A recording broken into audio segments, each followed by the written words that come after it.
Hi guys and welcome back to the channel Deepak Yadav Education. Welcome to the Daily Hindu News and Editorial Analysis of 5th of April 2022. तो guys आज है तारीख 5 अप्रैल 2022 और है Tuesday. देखेंगे आज के द हिंदू कंप्लीट न्यूज़पेपर को। द हिंदू कंप्लीट न्यूज़पेपर को एनालाइज करेंगे, बट लेक्चर में आगे बढ़ने से पहले देखो, अक्सर होता है कि यूट्यूब की नोटिफिकेशंस आप तक नहीं पहुंच पाती हैं। इसको लेकर काफ़ी सारे कमेंट्स और मैसेजेस मेरे पास आते हैं। तो उसके लिए करना क्या है, डाउनलोड करना है टेलीग्राम और फिर जाकर सर्च बॉक्स में टाइप करना है Deepak Yadav education. As you can see guys, आप लोगों को ये वाला चैनल मिल जाएगा, उस पर क्लिक करना और जाकर इसको ज्वाइन कर लेना। यहाँ पर आप लोगों को time to time daily video की नोटिफिकेशंस मिल जाती हैं, साथ ही साथ में इंपॉर्टेंट अपडेट्स को प्रोवाइड करवा दिया जाता है। देन डेली करंट अफेयर का वीडियो का पीडीएफ भी आपको मिल जाता है। काफ़ी सारे लोग रोज़ाना इसको डाउनलोड यहाँ से करते हैं, तो आप लोग भी यहाँ पर ये सारे बेनिफिट्स ले सकते हो, तो जाकर इसको ज़रूर ज्वाइन कर लेना। नाउ बढ़ते हैं आगे बढ़ने से पहले हमेशा की तरह हम लोग अपने लेक्चर को एक मैप के क्वेश्चन के साथ स्टार्ट करेंगे। तो आज आप सभी लोगों को मैप में जाकर देखना है लिज़ोथो को, कहाँ पर है ये एग्जैक्टली लोकेटेड, अच्छे से मैप में देखना। देन उसके बाद आकर नीचे कमेंट सेक्शन में टाइप करना, जिससे कि आप लोग इसको लंबे समय तक याद रख पाओगे। साथ ही साथ एक क्वेश्चन सॉल्व करेंगे जो कि यूपीएससी प्रीवियस ईयर 2019 के प्रीलिम्स में पूछा गया था। डेली बेसिस पर हम लोग यहाँ पर एक प्रीवियस ईयर क्वेश्चन को भी सॉल्व करते हैं। क्वेश्चन में यहाँ पर क्रिस्पर कैस9 प्रोटीन के बारे में डिस्कशन किया गया है। अगर आप लोगों को इसके बारे में थोड़ी सी भी जानकारी होगी तो डेफिनेटली आप इसका आंसर दे पाओगे। यहाँ पे बात की गई है कि जो कैस9 प्रोटीन है ये अक्सर न्यूज़ में देखने को मिलता है, तो ये क्या है? ऑप्शन ए, क्या ये एक मॉलिकुलर सीजर है जिसका हम लोग इस्तेमाल करते हैं जीन एडिटिंग के अंदर में, या फिर ऑप्शन बी आपको देखने को मिलेगा एक बायोसेंसर है जिसका हम लोग इस्तेमाल करते हैं पैथोजेंस को डिटेक्ट करने के लिए पेशेंट्स के अंदर, या फिर option C a gene that makes plants pest resistance, या फिर option D a herbicidal substance synthesized in genetically modification crops. तो इसका सही आंसर आप सभी लोगों को नीचे कमेंट सेक्शन में देना है। एटलीस्ट सभी को इसमें पार्टिसिपेट करना है, जैसा मैं आप लोगों से डेली बेसिस पर बोलता हूँ। बाय द वे, इसका जो करेक्ट आंसर है वो मैंने आप लोगों को नीचे प्रोवाइड करवा रखा है, प्लस टेलीग्राम पर प्रोवाइड करवा रखा है, वहाँ से भी जाकर इसको चेकआउट कर सकते हो। अदरवाइज इसका आंसर नहीं मिलता है तो कोई परेशान होने की ज़रूरत नहीं है। वीडियो के लास्ट में भी हम लोग इसके करेक्ट आंसर को डिस्कस करने वाले हैं। वैसे कैस9 प्रोटीन के बारे में हमने काफ़ी बार पढ़ रखा है, ठीक है। और अगर आप लोगों को इसके बारे में और भी यहाँ पर डिटेलिंग वगैरह जाननी है, वैसे तो वीडियो के लास्ट में आपको बताऊंगा, लेकिन और भी पूरा का पूरा टॉपिक कवर करना है तो आज के मॉर्निंग के डेली करंट अफेयर के वीडियो में मैंने ऑलरेडी इसके बारे में पढ़ा रखा है, तो जाकर आप लोग वो वीडियो एक बार देख सकते हो। तो चलो शुरुआत करते हैं। आज के पेज नंबर 1 पर कुछ भी नहीं है हमारे लिए, लेकिन आज का डिस्कशन बहुत बहुत इंपॉर्टेंट होने वाला है। काफ़ी सारे इंपॉर्टेंट आर्टिकल्स हैं, इनफैक्ट हमारे एडिटोरियल्स आज के बहुत इंपॉर्टेंट हैं। प्लस उसके बाद मैं आपको ये भी बता दूं कि आज का आपने थंबनेल देखा होगा कि रिपीटेड थंबनेल है, हमने इसका यूज़ किया था जनवरी में, तो आज वापस से यूज़ किया है। क्यों यूज़ किया है वो भी मैं आप लोगों को आगे बताने वाला हूँ। तो बढ़ते हैं आगे। फिलहाल तो आप देख पाओगे पेज नंबर 1 पर कुछ भी इंपॉर्टेंट नहीं है। एक छोटा सा आर्टिकल आपको यहाँ पर ये देखने को मिलेगा कि हाँ, लोकसभा ने क्रिमिनल प्रोसीजर बिल को पास कर दिया है। तो यहाँ पर तो कोई भी ऐसी डिटेलिंग इन्फॉर्मेशन नहीं है, तो इस आर्टिकल को डिटेल में कवर किया गया है आगे पेज नंबर पर 10 पर, तो इसको हम लोग आगे से ही कवर कर लेंगे, ठीक है। तो अभी फिलहाल चलते हैं हम लोग इंपॉर्टेंट आर्टिकल्स के ऊपर। यहाँ पर आप देख पाओगे ये आर्टिकल वो वाला जिसके बारे में मैं भी आप लोग को स्टार्टिंग में बता रहा था। तो लोकसभा ने एक नया क्रिमिनल प्रोसीजर बिल को कर दिया है पास, और ये काफ़ी चर्चा में है। काफ़ी सारे न्यूज़पेपर के अंदर ऑलरेडी इस आर्टिकल को कवर कर लिया गया है, प्लस इसके ऊपर एडिटोरियल्स पब्लिश हो रहे हैं पिछले कुछ दिनों से, और पॉसिबिलिटी कि आने वाले टाइम पर भी पब्लिश होंगे। और प्रीलिम्स में भी क्वेश्चन बन सकता है, कैसे बन सकता है, या फिर यूपीएससी ने एक ऐसे क्वेश्चन पूछा है तो वो प्रीवियस ईयर क्वेश्चन को लिंक करके मैं आपको समझाने वाला हूँ। तो मतलब आर्टिकल बेहद इंपॉर्टेंट है। यहाँ पर बात की गई है, देखो अभी ये जो क्रिमिनल प्रोसीजर बिल है यहाँ पर ये लाया गया है मुजरिमों के लिए, ठीक है। अब उनके साथ क्या क्या किया जाएगा वो इस बिल के अंदर मेंशन किया गया है। तो हमारे होम मिनिस्टर अमित शाह जी ने मेंशन किया कि देखो इस बिल का मेजर ऑब्जेक्टिव यह है कि हम कॉन्विक्शन रेट को, जो ये मुजरिम का रेट है, इसको हम लोग इंप्रूव कर सकें हमारे देश के अंदर में, ठीक है, और ह्यूमन राइट्स को प्रोटेक्ट कर सकें, ठीक है। ये हमारा मेजर मकसद यहाँ पर रहने वाला है। पहले मैं आप लोगों को इस बिल के कुछ बेसिक्स के बारे में बताता हूँ, क्योंकि बेसिक्स नहीं कवर होंगे तो यहाँ पर कुछ भी इसके बारे में पता ऐसा चलेगा नहीं। और देख सकते हो इस आर्टिकल को हम लोग जीएस पेपर 2 से रिलेट कर सकते हैं। हमारे सिलेबस के अंदर टॉपिक्स मेंशन है जजमेंट्स एंड केसेस का, प्लस फंडामेंटल राइट्स का, तो डायरेक्टली यहाँ से आप लोग इसको रिलेट कर पाओगे। तो क्रिमिनल प्रोसीजर आइडेंटिफिकेशन बिल 2022 इसको इंट्रोड्यूस किया गया था लोकसभा में, अब फाइनली यहाँ पर इसको पास भी कर दिया गया है। इसके अंदर बोला गया कि देखो जो पुलिस होगा उस पुलिस के पास यहाँ पर पावर्स होंगी। वो पावर्स क्या होंगी कि वो यहाँ पर किसी मुजरिम के सैंपल्स को कलेक्ट कर सकता है। तो कलेक्शन ऑफ सैंपल यहाँ पर एक मेजर टॉपिक होने वाला है। यहाँ पर क्या हो सकता है, मान लो एक प्रिजन है, एक यहाँ पर मुजरिम है, ठीक है, तो क्या हुआ, उसके सैंपल्स को कलेक्ट किया जा सकता है। वो सैंपल कौन सा हो सकता है, वो रेटिना हो सकता है, और आइरिस स्कैन मतलब आँख का डेटा, ठीक है, आइस का जो डेटा होता है वो यहाँ पर कलेक्ट किया जा सकता है एज अ सैंपल, और फिर उसको इन फ्यूचर हम लोग यूज़ कर सकते हैं। क्लियर हुआ, ये यहाँ पर बताया गया। साथ ही साथ यहाँ पर ये जो प्रोविज़न है ये अप्लाई होता है उन लोगों के ऊपर भी जो कि प्रिवेंटिव डिटेंशन लॉ के अंडर में होंगे। मतलब कि मान लो कोई प्रोटेस्ट कर रहा है, ठीक है, तो या उसको भी अरेस्ट कर लिया जाता है, तो फिर क्या होता है यहाँ पर उस केस में उस व्यक्ति के ऊपर भी ये चीज़ें लागू हो जाएंगी, ऐसा यहाँ पर बताया गया इस बिल के अंदर में। क्लियर हुआ। अब उसके बाद यहाँ पर और क्या मेंशन किया गया है, देखो क्या होगा, जितना भी डेटा होगा मुजरिम का, ठीक है, आंख का डेटा होगा, जो भी हमारे पास बायोमेट्रिक डेटा होने होगा, ये सारा डेटा कहाँ पे रखा जाएगा, तो NCRB national crime records bureau यहाँ पर एक तरीके से रिपोजिटरी होने वाला है। वो सारा यहाँ पर फिजिकल और बायोलॉजिकल सैंपल्स को अपने पास रखेगा।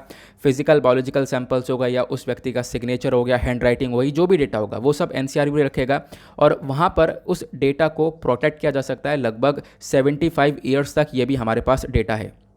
उसके बाद बताया गया भाई बिल का इंपॉर्टेंस क्या है। देखो बिल का बहुत ज़्यादा इंपॉर्टेंस है। हम लोग यहाँ पर एक नई मॉडर्न टेक्निक्स का इस्तेमाल कर रहे हैं, तो यहाँ पर सबसे बड़ा इंपॉर्टेंस तो यही हो जाएगा, क्योंकि इससे पहले भी हमारे पास बिल था, ठीक है, इससे पहले हमारे पास एक एक्ट था। वो एक्ट कौन सा था, आइडेंटिफिकेशन ऑफ प्रिजनर्स एक्ट, 1920 का वो एक्ट है। लेकिन यहाँ पर सिर्फ और सिर्फ फिंगरप्रिंट और फुटप्रिंट तक का डेटा ले सकते हैं, यहाँ तक मतलब मामला सीमित था। अब उसको बढ़ा दिया गया। अब यहाँ पर आप देख पाओगे जो आइरिस स्कैन है वो भी लिया जा सकता है, मतलब आंखों का डेटा भी लिया जा सकता है। क्लियर हुआ। तो ये इसका यहाँ पर एक सबसे बड़ा इंपॉर्टेंस देखने को मिलेगा। और दूसरा यहाँ पर क्या है, इन्वेस्टिगेशन एजेंसीज़ को डेफिनेटली काफ़ी सारी हेल्प मिलने वाली है। इन्वेस्टिगेशन बहुत ज़्यादा इजी होने वाला है। अब इस बिल के अंदर काफ़ी सारी प्रॉब्लम्स भी देखने को मिल रही हैं। प्रॉब्लम्स देखने को क्या मिल रही हैं, जो ओपोजिशन पार्टीज़ हैं वो यहाँ पर बता रही हैं कि भाई इसमें दिक्कत है। दिक्कत क्या है कि भाई आप यहाँ पर एक डेटा को कलेक्ट कर रहे हो किसी व्यक्ति का, पॉसिबिलिटी है उसका मिसयूज़ हो सकता है, पॉसिबिलिटी है वो डेटा लीक हो सकता है, तो कहीं ना कहीं एक व्यक्ति की जो प्राइवेसी है उसका हनन हो रहा है ना। तो जो प्राइवेसी है वो कहीं ना कहीं यहाँ पर अफेक्ट होती हुई नज़र आएगी इस पर्टिकुलर बिल से। ये यहाँ पर एक क्वेश्चन उठाया जा रहा है इसके ऊपर। क्लियर हुआ। तो जिसको अभी यहाँ पर अमित शाह जी ने मतलब एक तरीके से अच्छे से क्लियर किया इस आर्टिकल के अंदर, वो चीज़ें मैं आप लोगों को बताने वाला हूँ। यहाँ पर क्या बताया गया, देखो ज़्यादातर ओपोजिशन पार्टीज़ का कहना यह है कि ये जो बिल है, ठीक है, इस बिल को पहले पार्लियामेंट्री स्टैंडिंग कमेटी पर भेजना चाहिए ताकि इसके बारे में और डिटेल डिस्कशन हो और भी यहाँ पर इम्प्रूवमेंट किया जा सके, उसके बाद हम लोग इसको आगे इम्प्लीमेंट कर पाएँ। होम मिनिस्टर ने यहाँ पर बोला कि देखो आपको यहाँ पर जो भी है कि आप लोग यहाँ पर कह रहे हो कि एक व्यक्ति है, एक मुजरिम है जिसका डेटा लीक हो सकता है और ये हो सकता है, ठीक है, उसके ह्यूमन राइट्स का वोलेशन हो रहा है, तो यहाँ पर बोला कि उसको तो ध्यान में रखो, लेकिन आप लोग ये भी तो देख सकते हो कि हाँ जिस व्यक्ति के साथ उसने क्राइम किया है, जो विक्टिम है, जो कि वो सारी परेशानियों से यहाँ पर गुजर रहा है, तो उसके ह्यूमन राइट्स को भी तो बचाने के बारे में चर्चा की जाती है। उसके ह्यूमन राइट्स के बारे में आप लोग यहाँ पर थोड़ी सी चिंता करो, ये यहाँ पर मेंशन किया गया। और साथ साथ बोला कि भाई यहाँ पर जो भी कैदी हैं उनके लिए तो हम लोग प्रिजन रिफॉर्म्स के ऊपर काम कर ही रहे हैं, ठीक है, यहाँ पे मतलब कैदियों के लिए भी काम किया ही जा रहा है, तो ऐसा नहीं यहाँ पर किसी भी एक पक्ष के अंदर जा रहे हैं, तो यहाँ पर बेसिकली दोनों तरफ से काम हो रहा है। उसके बाद इस डिबेट के दौरान और भी बहुत सारे मुद्दे उठते हैं। ओपोजिशन मेंबर्स यहाँ पर बताते हैं कि भाई आप डेटा को कलेक्ट करोगे, इससे यहाँ पर पॉसिबिलिटी आती है कि उस डेटा का मिसयूज़ हो सकता है। कहीं ना कहीं यहाँ पर जो राइट टू प्राइवेसी है लोगों के पास में, उनका एक फंडामेंटल राइट है, तो उसका वोलेशन यहाँ पर हो सकता है, ऐसा यहाँ पर इनके थ्रू बोला गया। तो यहाँ पर क्या हुआ, अमित शाह जी ने एश्योर किया है कि देखो ये ऐसा नहीं होगा और यहाँ पर हम लोग पूरी तरह से रोक लगाएंगे, ऐसा कोई भी डेटा लीक और मिसयूज़ नहीं होता हुआ नज़र आएगा, ऐसा भी यहाँ पर इनके थ्रू बोला गया। क्लियर हुआ। आई होप आप लोग यहाँ पर इस पूरे आर्टिकल को अच्छे से समझ चुके हो। एक बेसिक प्लस यहाँ पर क्या आर्टिकल में चल रहा है प्लस करंट इशू क्या है, ये सारी चीज़ें आप लोगों के पास कनेक्ट हो चुकी हैं। अब देखो एक क्वेश्चन पूछा गया था यूपीएससी के अंदर 2021 में, इनफैक्ट यहाँ पर मतलब पिछले साल ही एक क्वेश्चन आया था और बहुत सिंपल सा क्वेश्चन था।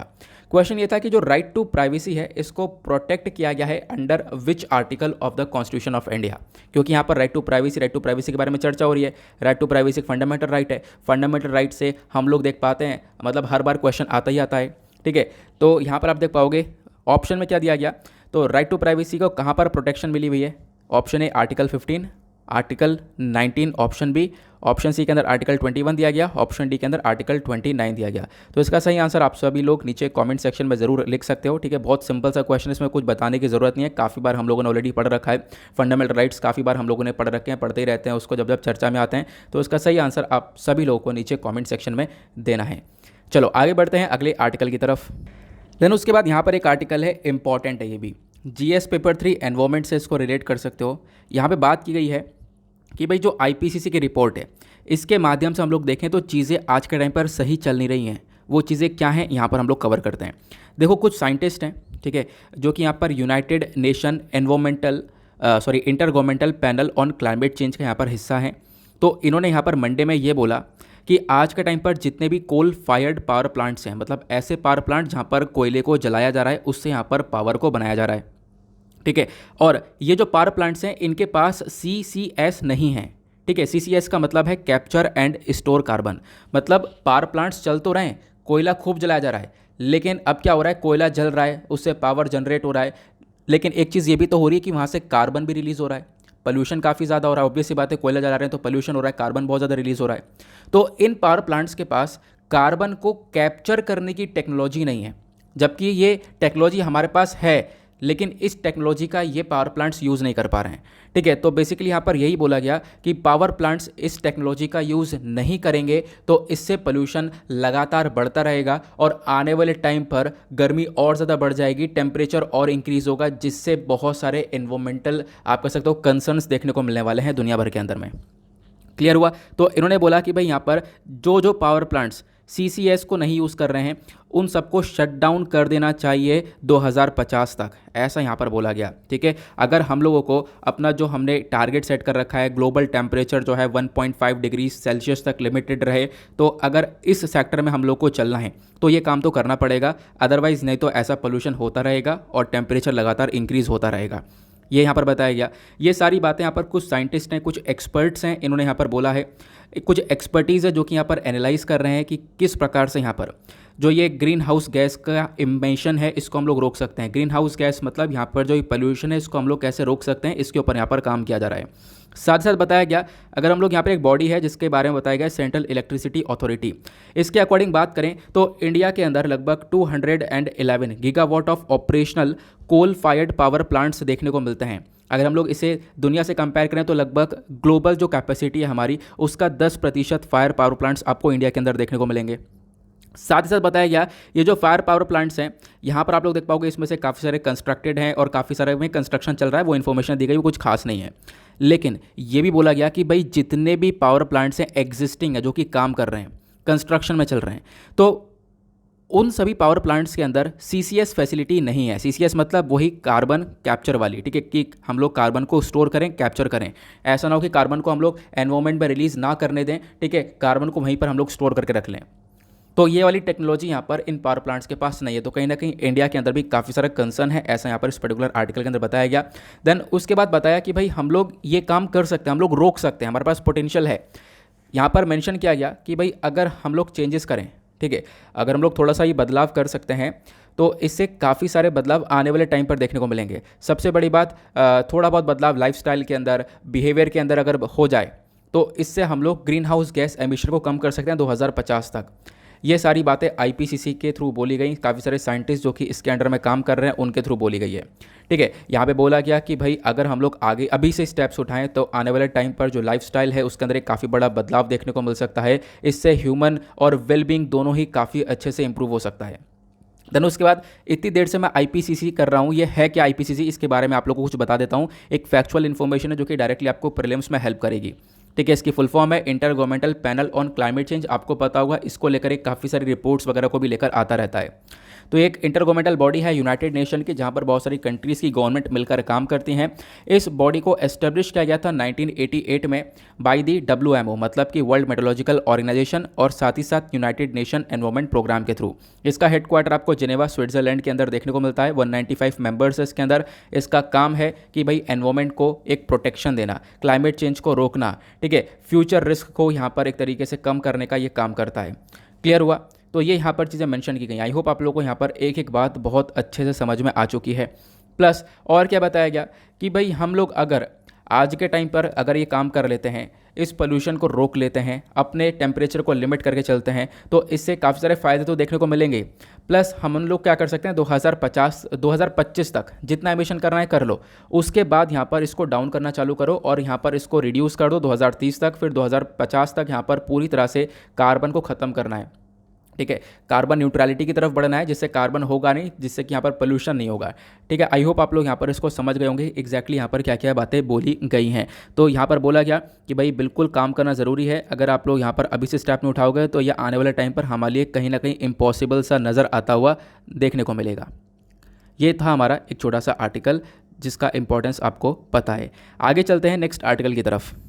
देन उसके बाद एक न्यूज़ है जिसको as a one liner news आप लोग यहाँ पर कवर कर सकते हो।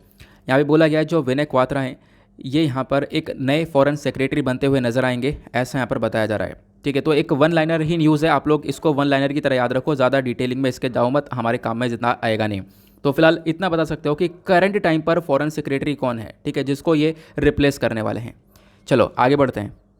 देन आते हैं हम लोग अपने एडिटोरियल डिस्कशन के ऊपर, कुछ एडिटोरियल्स को देखेंगे, फिर उसके बाद हम लोग कुछ और बाकी न्यूज़ हैं उसको भी कवर करेंगे, छोटी छोटी न्यूज़ हैं, क्योंकि आज का एडिटोरियल काफ़ी इंपॉर्टेंट है, तो इसके ऊपर थोड़ा सा टाइम लगने वाला है, लेकिन आपको बहुत कुछ जानने को मिलने वाला है। आगे बढ़ने से पहले वीडियो पर लाइक का बटन है, उसको नहीं दबाया तो दबा देना, मैं आपसे रोज़ाना बोलता हूँ, आप लोग सपोर्ट कर सकते हो। और आज भी हमने हमेशा की तरह वही 5000 लाइक्स का टारगेट रखा हुआ है, तो आई होप आज भी आप लोग इसको अचीव करवाने में मेरी मदद करोगे। तो पहला एडिटोरियल यहाँ पर आपको देखने को मिलेगा, इंडिया ऑस्ट्रेलिया के ट्रेड एग्रीमेंट के बारे में बात करता है। आज हमारे पास पर्टिकुलरली 3 आर्टिकल हैं, 3 एडिटोरियल हैं जिसका डिस्कशन हम करेंगे। तो इंडिया ऑस्ट्रेलिया ट्रेड एग्रीमेंट के बारे में हम लोग डिटेल से बात करेंगे, आखिरकार ये ट्रेड एग्रीमेंट क्या है, प्लस इसका क्या इतिहास रहा है, प्लस दोनों के रिलेशंस क्या हैं, तो काफ़ी सारी बातें हैं। उसके बाद आज का आर्टिकल ऑफ द डे, ठीक है, ये काफ़ी डिटेलिंग में दिया गया है। यहाँ पे बात की है अफ्स्पा के बारे में, मतलब कोई अफ्स्पा कोई मतलब बेसिक सी बातें नहीं है जो हम पढ़ चुके हैं वो नहीं है, यहाँ पे कुछ हटकर चीज़ें बताई गई हैं, वो मैं आप लोगों को बताने वाला हूँ। कैसे स्टार्ट हुआ, इसका हिस्ट्री क्या रही है, नॉर्थ ईस्ट के अंदर यहाँ पर क्या क्या प्रॉब्लम्स रही हैं, तो अब यहाँ पर अफ्स्पा को काफ़ी सारी जगह से रिड्यूस किया गया, तो उससे क्या इम्पैक्ट पड़ेगा, क्यों किया गया, ठीक है, वो सारी बातें बताई गई हैं, ये भी काफ़ी इंपॉर्टेंट है, तो इसको डिटेल से कवर करने वाले एक बेस्ट आर्टिकल है आज का। उसके बाद एक और एडिटोरियल है हमारे पास, यहाँ पर ऊपर की साइड आपको देखने को मिलेगा ये वाला, ठीक है, ये भी यहाँ पर आर्टिकल ऑफ द डे है। यहाँ पर बात की है ऑटिज़म के बारे में। ऑटिज़म मतलब एक तरीके से यहाँ पर एक ऐसी कंडीशन है जहाँ पर बच्चा बुरी तरह से सफ़र करता है, तो उसको हम लोग कैसे बचा सकते हैं, उसको इस ऑटिज़म डिसऑर्डर से कैसे निकाल सकते हैं। अगर यहाँ पर उसकी एक अर्ली लाइफ है तो अर्ली लाइफ में ही हम लोग यहाँ पर उसको इस कंडीशन से बाहर निकाल सकते हैं, ऐसा यहाँ पर ऑथर ने मेंशन किया है। क्या क्या कर सकते हैं वो यहाँ पे बातें बताई गई हैं। फिर उसके बाद पाकिस्तान के अंदर क्या क्या चीज़ें चल रही हैं वो यहाँ पर बताया गया है। तो अगेन हमारे यहाँ पर ये इंपॉर्टेंट नहीं है, क्योंकि आपको पता होगा पाकिस्तान के अंदर पॉलिटिकल इशूज़ काफ़ी ज़्यादा बढ़ चुके हैं। ठीक है, चलो स्टार्ट करते हैं। तो यहाँ पे आर्टिकल है इंडिया ऑस्ट्रेलिया ट्रेड एग्रीमेंट। जितनी भी इन्फॉर्मेशन है, सारी इंपॉर्टेंट इन्फॉर्मेशन आप लोग को यहाँ पर नीचे आपको देखने को मिल जाएगी। यहाँ पे आप लोगों को क्लियरली दिखेगा, आर्टिकल में क्लियरली दिख नहीं रहा होगा, इस वजह से यहाँ पर आपको सारी इन्फॉर्मेशन नीचे दिख रही होगी। तो इस आर्टिकल को जीएस पेपर 2 में रिलेट कर सकते हो। सिलेबस के अंदर देखोगे तो काफ़ी सारे टॉपिक है, international treaties, government policies, groupings, agreements. ठीक है, हो सकता है यहाँ पर पहले कभी ग्रुपिंग्स एग्रीमेंट्स को मैंने जीएस पेपर 3 के अंदर डाल दिया हो, तो यहाँ पर जीएस पेपर 3 गलती से टाइप हो गया होगा, बट जीएस पेपर 2 के अंदर ग्रुपिंग्स एंड एग्रीमेंट्स आता है। ये सारे टॉपिक्स हमारे सिलेबस के अंदर मेंशन्ड है। अब स्टार्ट करते हैं कॉन्टेक्स्ट से, आखिरकार न्यूज़ का निकल कर आती है। न्यूज़ ये निकल कर आती है कि भारत ने एक हिस्टोरिक ट्रेड एग्रीमेंट साइन किया है ऑस्ट्रेलिया के साथ में, और इस एग्रीमेंट का नाम है India Australia economic cooperation trade agreement, जिसको हम लोग ECTA के नाम से जानते हैं। ठीक है, ECTA जिसके बारे में मेंशन्ड है, क्या है, economic cooperation and trade agreement. नाम से ही पता चल रहा है कि व्यापार को लेकर काफ़ी कुछ एग्रीमेंट हुआ है, बिल्कुल ऐसा ही है। तो फरवरी 2022 में इंडिया ऑस्ट्रेलिया ने इसके बारे में ऑलरेडी अनाउंस कर दिया था कि हाँ हम लोग ऐसा एग्रीमेंट साइन करने वाले हैं, और अब फाइनली यहाँ पर 2 अप्रैल को ये साइन कर दिया गया। ठीक है, इसको लेकर निगोशिएशन बहुत लंबे समय से चल रहा है। ठीक है, बहुत लंबे समय से हम लोग बातचीत कर रहे हैं ऑस्ट्रेलिया के साथ व्यापार को बढ़ाने के लिए। नाउ फाइनली ये काम किया गया। अब आते हैं मेजर पॉइंट के ऊपर कि आखिरकार ये जो इकोनॉमिक कोऑपरेशन और ट्रेड एग्रीमेंट है ये क्या है। देखो, ये कहीं ना कहीं एक फ्री ट्रेड एग्रीमेंट है, और फ्री ट्रेड एग्रीमेंट मैंने इतनी बार पढ़ा रखा है आपको कि आपको रटा हुआ होगा। फ्री ट्रेड एग्रीमेंट के अंदर बेसिकली क्या होता है कि 2 कंट्रीज़ हैं, मान लो यहाँ पर एग्जांपल हम लोग इंडिया और ऑस्ट्रेलिया के ही ले लेते हैं। दोनों कंट्रीज़ आपस में इंपोर्ट और एक्सपोर्ट कर रही हैं, तो यहाँ पर क्या होगा कि अब इंपोर्ट एक्सपोर्ट करते वक्त काफ़ी सारे टैरिफ्स वगैरह, टैरिफ्स, कोटा और भी बहुत सारे एक्स्ट्रा ड्यूटीज़ को लगा दिया जाता है, और भी यहाँ पर काफ़ी सारे चार्जेस लगाए जाते हैं। तो जब यहाँ पर एक दूसरी कंट्री, मतलब एक कंट्री दूसरे कंट्री के साथ में ये फ्री ट्रेड एग्रीमेंट कर लेती है, तो ये जो कोटाज हैं, टैरिफ्स हैं, इन सबको हटा दिया जाएगा। मतलब ऑस्ट्रेलिया ने कुछ एक्सपोर्ट किया तो भारत के अंदर आते समय इस पर टैरिफ लग रहा था, तो वो सामान थोड़ा सा महंगा बिक रहा था, तो क्या होगा, अब वो टैरिफ को हटा देंगे तो वो सामान उस पर्टिकुलर रेट में बिकेगा। इससे क्या होगा, व्यापार के अंदर एक बढ़ोतरी देखने को मिलेगी, व्यापार के अंदर एक बूस्टअप मिलेगा। ठीक है, तो आई होप आप लोग यहाँ पर फ्री ट्रेड एग्रीमेंट तो समझ गए होंगे। तो इंडिया ने यहाँ पर बहुत सारी डेवलप्ड कंट्रीज़ के साथ में फ्री ट्रेड एग्रीमेंट को साइन कर रखा है पिछले 10 साल में, लेकिन फरवरी के अंदर, इस साल की बात है कि भारत ने अभी फ्री ट्रेड एग्रीमेंट साइन किया है यूएई के साथ में। आपको पता होगा, मैंने डिटेल से आपको पढ़ा रखा है कि हाँ यूएई के साथ में हमने FTA साइन कर लिया है। ठीक है, और आज के टाइम पर यूएई के अलावा हम लोग अलग अलग कंट्रीज़ के ऊपर फोकस कर रहे हैं, जैसे इजराइल के साथ में कनाडा, यूके और यूरोपियन यूनियन के ऊपर भी फोकस किया जा रहा है कि हम लोग इनके साथ भी ये वाला फ्री ट्रेड एग्रीमेंट करें, जिसके माध्यम से हमें व्यापार के अंदर और बूस्ट मिलेगा। अभी मैंने आपको कल आर्टिकल पढ़ाया था कि जो हमारा एक्सपोर्ट है वो $400 बिलियन का पहुंच चुका है। ऐतिहासिक रूप से यहाँ पर एक हमने रिकॉर्ड तोड़ दिया है और आने वाले टाइम पर यह रिकॉर्ड और भी टूट सकता है अगर ये सारी कंट्रीज़ के साथ भी अग्रीमेंट्स हो जाते हैं, क्योंकि हमारे एक्सपोर्ट को और ज़्यादा बूस्टअप मिलेगा। क्लियर हुआ? आगे बढ़ते हैं। अब बात करते हैं इस एग्रीमेंट के अंदर बातें की जाती हैं। सबसे पहली बात बायलैटरल इकोनॉमिक और कमर्शियल रिलेशंस के बारे में। ठीक है, दो कंट्रीज़ हैं, दो फ्रेंडली कंट्रीज़ हैं, इनके बीच में यहाँ पर इन चीज़ों को लेकर चर्चा की जाती है। इनफैक्ट किस किस चीज़ के ऊपर फोकस किया जाता है इस एग्रीमेंट के अंदर, तो गुड्स के ऊपर फोकस किया जाता है, ट्रेड किया जाता है सर्विसेज में। ठीक है, तो गुड्स और सर्विसेज दोनों बहुत इंपॉर्टेंट है। जैसे यहाँ पर अगर किसी दूसरे कंट्री के लिए गुड्स बहुत इंपॉर्टेंट है कि भाई उसे अपना सामान अपने कंट्री से निकाल कर दूसरे कंट्री में एक्सपोर्ट करना है, तो इंडिया के लिए यहाँ पर सर्विसेज बहुत इंपॉर्टेंट होती है, क्योंकि इसके बारे में आपको पहले ही बता चुका हूँ। हमारी इकॉनमी के 3 सेक्टर है, प्राइमरी, सेकेंडरी और टर्शरी। टर्शरी सेक्टर के अंदर हम काफ़ी मजबूत हैं, मतलब सर्विस सेक्टर में इंडिया के अंदर जो डॉक्टर, लॉयर, जो ये सर्विस सेक्टर है बहुत ज़्यादा मजबूत वाला देखने को मिलेगा। तो हम लोग चाहते हैं कि हम लोग जब भी किसी कंट्री के साथ एग्रीमेंट करें तो क्या करें, सर्विसेज के अंदर भारत अपना दबदबा जमाए, हम लोग अपने लोगों को दूसरे कंट्री में भेजें, और हम लोग जब अपने लोगों को दूसरे कंट्री में भेजेंगे तो उसके ऊपर भी जो भी रिस्ट्रिक्शंस वगैरह होते हैं वो हट जाते हैं। ठीक है, वो भी यहाँ पर फ्रीली आ जा पाएंगे। अब फ्रीली वहाँ पे जाके काम कर पाएंगे तो इससे फ़ायदा क्या होगा, वहाँ पे पैसा कमाएंगे और पैसा कमाकर वापस से इंडिया के अंदर भेजेंगे, जिसको हम लोग रेमिटेंस बोलते हैं। तो हमारी वो इनकम के अंदर कंट्रीब्यूट हो जाएगा, तो कहीं ना कहीं हमारी ग्रोथ के अंदर वो भी चीज़ें आ जाती हैं। क्लियर हुआ? तो गुड्स, सर्विसेज हो गया, या टेक्निकल बैरियर्स हो गए, ठीक है, सैनिटरी, फाइटो सैनिटरी मेजर्स हो गए, या कोई भी यहाँ पर डिस्प्यूट हो गया तो डिस्प्यूट को सेटल करने के लिए यहाँ पर चीज़ें हो गई, तो वो सारी बातें यहाँ पर इस पर्टिकुलर एग्रीमेंट में होती हैं। टेलीकॉम को लेकर बातचीत होती है, फार्मास्यूटिकल प्रोडक्ट्स को लेकर भी यहाँ पर बातचीत की जाती है इस पर्टिकुलर एग्रीमेंट के अंदर में। क्लियर हुआ? अब ECTA के बारे में तो आपको पता चल चुका है कि हाँ भाई क्या है आखिरकार ये इकोनॉमिक कोऑपरेशन ट्रेड एग्रीमेंट। अब यहाँ पर ये जो ECTA हुआ है इंडिया ऑस्ट्रेलिया के बीच में, ये कहीं ना कहीं सारे टैरिफ लाइंस को कवर करता है। भाई यहाँ पर कहीं ना कहीं टैरिफ्स के ऊपर छूट दी जाएगी, जैसे मैं आप लोगों को ऑलरेडी अभी स्टार्टिंग में बता चुका हूँ। अगर हम लोग बात करें इंडिया को बेनिफिट मिलेगा, इंडिया को यहाँ पर ऑस्ट्रेलिया के मार्केट के अंदर एक एक्सेस मिलेगा और ऑस्ट्रेलिया को भारत के मार्केट के अंदर एक एक्सेस मिलेगा। सिंपल सी बात है। हम लोग क्या कर सकेंगे, हम लोग जो हमारे कंट्री के अंदर फेमस है, James, jewelleries, textile, leather, footwear, furniture, ये सारी चीज़ें हम लोग एक्सपोर्ट कर पाएंगे ऑस्ट्रेलिया के अंदर। ठीक है, इसके ऊपर जो पहले टैरिफ लग रहे थे, अब ये अग्रीमेंट हो जाएगा तो वो टैरिफ लगेंगे नहीं और वो सामान ऐसे ही जाएगा, और आने वाले टाइम पर ये सामान हम लोग और ज़्यादा मात्रा में भेजने लगेंगे। क्लियर हुआ? और उसी तरफ यहाँ पे अगर हम दूसरी तरफ देखें तो ऑस्ट्रेलिया को क्या है, मार्केट एक्सेस मिलेगा। तो ऑस्ट्रेलिया से हम लोग यहाँ पर कोल, मिनरल, ओट्स, वाइन्स जो है ये लेने वाले हैं, और भी बहुत सारी चीज़ें यहाँ पर ऑस्ट्रेलिया हम लोग को देगा। तो इसके ऊपर जो हम लोग ड्यूटीज़ लगा रहे थे वो उसके ऊपर हम लोग वो ड्यूटीज़ हटा देंगे, तो ऑब्वियस सी बात है वहाँ पर वो भी यहाँ पे कहीं ना कहीं बढ़ता हुआ नजर आएगा। ठीक है, तो ये यहाँ पर हम लोग देख पाते हैं फ्री ट्रेड एग्रीमेंट में तो क्या क्या एक्सपोर्ट इंपोर्ट होने वाला है। आई होप आप लोग यहाँ पर समझ गए होंगे जो इस एग्रीमेंट के अंदर मैंशनड है।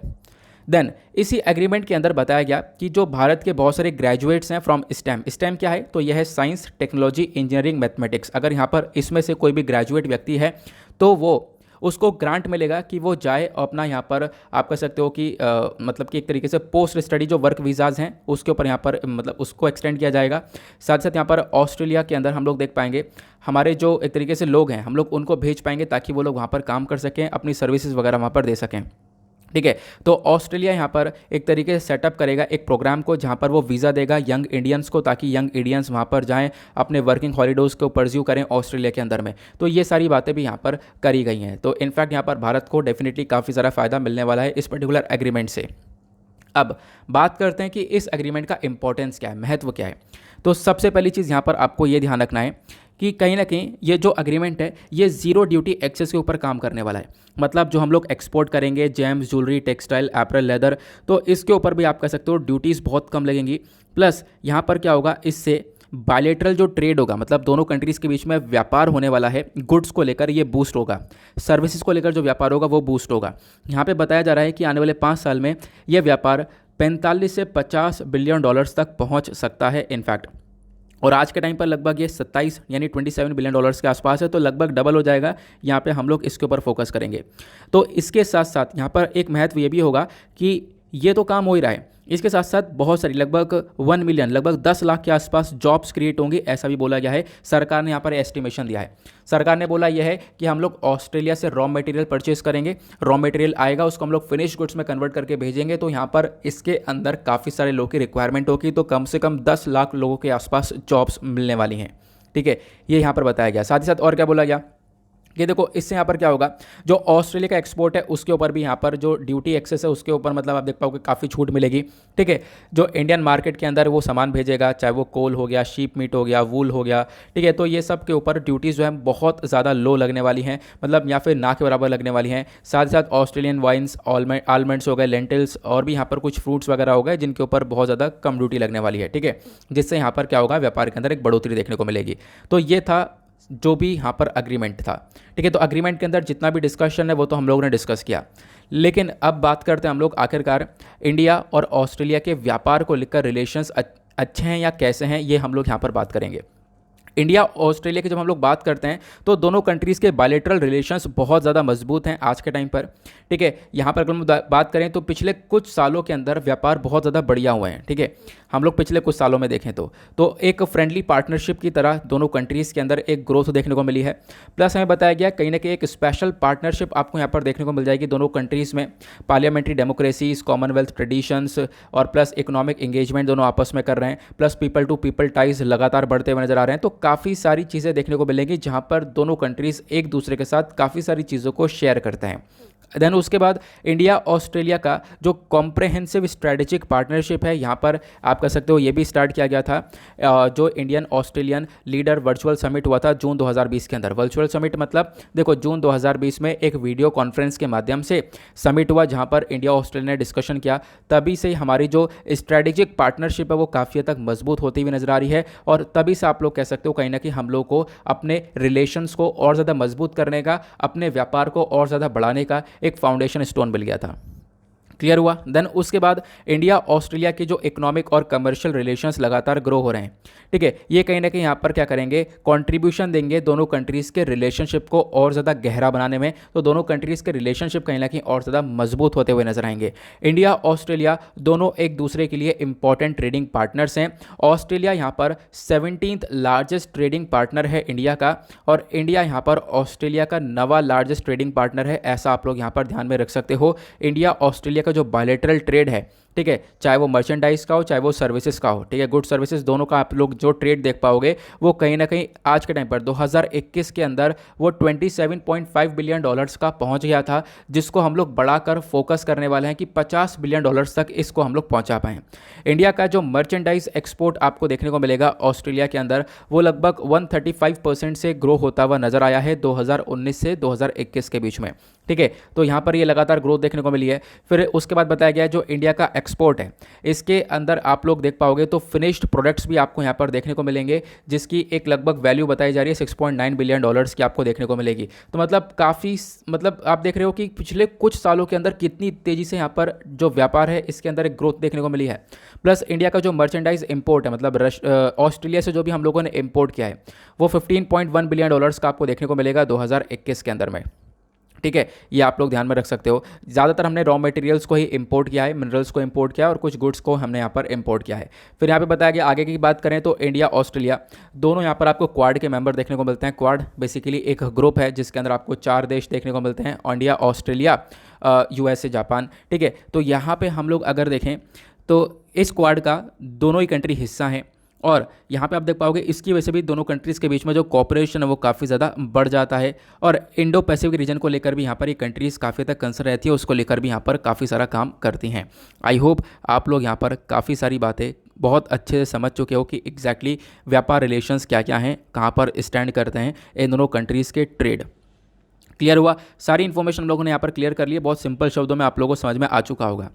देन उसके बाद आते हैं नेक्स्ट आर्टिकल की तरफ। एक और इम्पॉर्टेंट आर्टिकल है, यहाँ पे बात की गई है partial rollback of armed forces special powers act. एक बेस्ट आर्टिकल है, बस बहुत ध्यान से आप लोग इसको सुनते हुए चलना।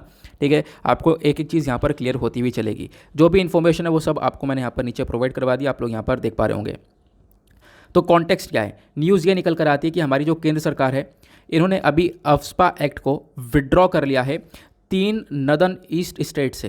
ठीक है, जो नॉर्थ ईस्ट स्टेट्स हैं, तो उनमें से 3 राज्य असम, नागालैंड, मणिपुर, इन 3 राज्यों से अफ्स्पा एक्ट को विड्रॉ किया गया। अब ये अफ्स्पा एक्ट क्या है मैं आपको ये समझाऊंगा, बट उससे पहले आप लोग यहाँ पर समझो ये मुद्दा चल क्या रहा है, इसका बैकग्राउंड मैं आपको थोड़ा सा बताता हूँ। यहाँ पर आप देख पा रहे होंगे ये सारे नॉर्थ ईस्टर्न स्टेट्स हैं, सिक्किम, असम, मेघालय, त्रिपुरा, मिजोरम, मणिपुर, नागालैंड, अरुणाचल प्रदेश, है ना। ये जो नॉर्थ ईस्टर्न स्टेट्स आपको देखने को मिल रहे हैं, इन स्टेट्स के अंदर काफ़ी सारा वोलेंस वगैरह भी देखने को मिलता था, तो उसके बेसिस पर अफ्स्पा एक्ट को लेकर आया गया। अफ्स्पा एक्ट के अंदर क्या होगा, जहाँ की जो आर्म्ड फोर्सेस हैं उन फोर्सेस को पावर दे दी जाएगी, कुछ स्पेशल पावर्स मिल जाएंगी। वो पावर्स क्या होती हैं अभी मैं आपको आगे बताऊंगा। तो अभी यहाँ पर आप देख पाओगे कुछ स्टेट्स हैं जहाँ से, जैसे कि असम हुआ, नागालैंड हुआ और मणिपुर हुआ, इन तीनों राज्यों से आप कह सकते हो जो ये अफ्स्पा एक्ट है वो विड्रॉ किया गया है। अब आपका क्वेश्चन होगा क्या पूरे राज्य से विड्रॉ कर लिया है, तो नहीं, पूरे राज्य से विड्रॉ नहीं किया है, कुछ कुछ एरिया से विड्रॉ किया है, और अभी भी यहाँ पर बहुत सारी जगह पर यह अफ्स्पा एक्ट लागू है। ठीक है, तो ये आपको ध्यान रखना है। आगे बात करें तो आज के टाइम पर अगर हम लोग देखें तो जो अफ्स्पा एक्ट है ये आपको अरुणाचल प्रदेश, जम्मू एंड कश्मीर में भी देखने को मिल जाएगा। अफ्स्पा की फुल फॉर्म क्या है, देखो इसकी फुल फॉर्म है armed forces special powers act 1958 में लाया गया इसी वजह से। तो नाम से पता चल रहा है कि यहाँ पर जो आर्म्ड फोर्सेस हैं हमारी, उनको एक स्पेशल पावर दी जाएगी। अब वो स्पेशल पावर क्या है, एग्जाम्पल लेते हैं। सबसे बड़ी पावर यह है कि देखो नॉर्थ ईस्टर्न स्टेट में मान लो यहाँ पर असम के अंदर यहाँ की फोर्स को ये दी गई यहाँ पर स्पेशल पावर, यहाँ पर अफ्स्पा एक्ट को लागू कर दिया गया। तो इससे क्या होगा, वहाँ की फोर्स के पास पावर आ जाएगी कि वो ओपन फायर कर सकते हैं। मान लो कोई व्यक्ति है वो लॉ का, कानून का उल्लंघन कर रहा है, तो उसको एक वार्निंग दी जाएगी और वो ओपन फायर भी कर सकते हैं। ठीक है, तो इसकी वजह से यहाँ पर आप देख पाओगे काफ़ी सारे कंसर्न्स क्रिएट होते हैं। ओपन फायर के बाद में उस व्यक्ति को अरेस्ट किया जा सकता है। ठीक है, ये सारी पावर भी यहाँ पर फोर्सेस के पास आ जाती हैं। साथ ही साथ वो जो अरेस्ट है वो बिना किसी वारंट के अरेस्ट किया जा सकता है। ये सारी पावर, ये स्पेशल पावर फोर्सेस के पास में आ जाती है। ठीक है, तो आप लोग इसके बारे में ज़रूर ध्यान रख सकते हो। बाकी यहाँ पर उनके घरों के अंदर यहाँ पर जो इन्वेस्टिगेशन या छानामानी है वो भी की जा सकती है फोर्सेस के थ्रू। तो ये सारी पावर्स फोर्सेस के पास में आती हैं इस एक्ट के माध्यम से। तो ये एक्ट कहीं पर लागू होगा तो फोर्सेस के पास अपने पास ये सारी पावर्स आ जाएंगी। ठीक है, और जब हटा देंगे तो ऑब्वियस सी बात है वो सारी पावर्स चली जाएंगी। क्लियर हुआ। अब ये जो मेजरली लगाया जाता है अफ्स्पा एक्ट, ये डिस्टर्ब्ड एरिया के अंदर लगाया जाता है। अब अफ्स्पा एक्ट के अंदर ही सेक्शन 3 है। सेक्शन 3 बोलता है कि भाई यहाँ पर कुछ जगह होते हैं जो कि डिस्टर्ब्ड वाली जगह होती हैं। डिस्टर्ब्ड मतलब कि वहाँ पर अपने आप में काफ़ी सारे इशू चल रहे हैं। ठीक है, रिलीजियस इशूज़ चल रहे हैं, कम्युनिटीज़ को लेकर काफ़ी सारे विवाद चल रहे हैं, तो वहाँ पर दिक्कत बहुत ज़्यादा है, बहुत ज़्यादा वायलेंस हो रहा है। तो उस पर्टिकुलर एरिया में वहाँ की फोर्सेस को ये पावर्स दे दी जाती हैं। क्लियर हुआ, अफ्स्पा के बारे में आपको समझ में आ चुका है मतलब।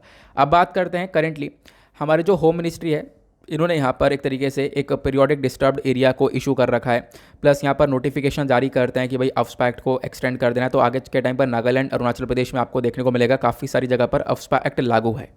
क्लियर हुआ। फिर उसके बाद जो ये नोटिफिकेशन है ये एक तरीके से मणिपुर और असम के लिए भी आपको देखने को मिल जाएगा। मणिपुर और असम के लिए जो नोटिफिकेशन है ये स्टेट गवर्नमेंट के थ्रू इशू किया गया था, मतलब राज्य सरकार के थ्रू। तो मतलब यहाँ पर राज्य सरकार का भी इन्वॉल्वमेंट है बिल्कुल। तो यहाँ पर केंद्र सरकार और राज्य सरकार दोनों मिलकर काम करते हैं। वो कैसे करते हैं मैं आपको बताऊँगा। तो अभी फिलहाल क्या सिनेरियो हुआ है तो आपने समझ लिया।